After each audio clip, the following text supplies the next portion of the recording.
Business consulting എന്താണ് എന്ന് ചോദിക്കുന്നവരോട് നിങ്ങളുടെ കബോർഡിൽ നിങ്ങൾക്ക് എത്ര ജോഡി ഡ്രസ്സുണ്ട് എന്ന് ചോദിക്കേണ്ടി വരും. നമുക്കതിനെക്കുറിച്ച് വലിയ ഐഡിയ ഉണ്ടാവുകയില്ല. എന്നാൽ അതെല്ലാം പുറത്തേക്ക് വലിച്ചിട്ട് അടുക്കി പെറുക്കി അതിനകത്തേക്ക് തിരിച്ചു വെച്ച് കഴിഞ്ഞാൽ നമുക്ക് കബോർഡിൽ സ്ഥലമുണ്ടാകും. നമുക്ക് ഫോമൽ ഡ്രസ്സുണ്ടോ, കാഷ്വൽ ഡ്രസ്സുണ്ടോ, പാർട്ടി വെയർ ഉണ്ടോ, ഇതൊക്കെ പെട്ടെന്ന് തിരിച്ചറിയാനായിട്ട് സാധിക്കും. കാണുന്ന നമ്മൾക്കൊരു സന്തോഷം ഉണ്ടാവുകയും ചെയ്യും. എന്ന് പറയുന്ന പോലെ എത്ര വലിയ ബിസിനസ് ഓടിക്കൊണ്ടിരുന്നാലും ആ ബിസിനസ്സിൽ നമ്മളൊരു അടുക്കും ചിട്ടയും കൊണ്ടുവന്നു കഴിഞ്ഞാൽ ഓരോ ഡിപ്പാർട്ട്മെൻറ്റിനും സ്റ്റാൻഡേർഡ് ഓപ്പറേറ്റിംഗ് പ്രൊസീജിയേഴ്സും പ്രോസസ്സുകളും പ്രിപ്പയർ ചെയ്ത് ഇംപ്ലിമെൻറ്റ് ചെയ്ത് കഴിഞ്ഞാൽ അവിടെ ഒരു അടുക്കും ചിട്ടയും ഒരു സ്ട്രക്ചർ ഉണ്ടായി മാറുന്നു. ആ സ്ട്രക്ചറിലൂടെ സിസ്റ്റമാറ്റിക്കായി മാറുന്നു ആ ബിസിനസ്. അതിലൂടെ നമുക്ക് നമ്മളുടെ പിൽഫറേജ് ആയാലും വേസ്റ്റേജ് ആയാലും കൺട്രോൾ ചെയ്യാൻ കഴിയുന്നു.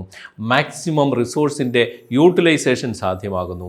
അൾട്ടിമേറ്റായ സെയിൽസ് ഇൻക്രീസ് നടക്കുന്നു. റവന്യൂ ജനറേഷൻ ഉണ്ടാകുന്നു. കസ്റ്റമർ സാറ്റിസ്ഫാക്ഷൻ ഉണ്ടാകുന്നു.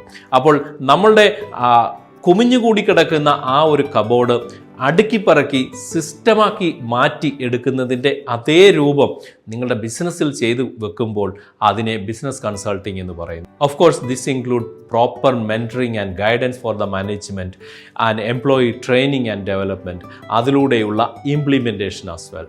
So thank you so much, Banerjee Bhaskaran.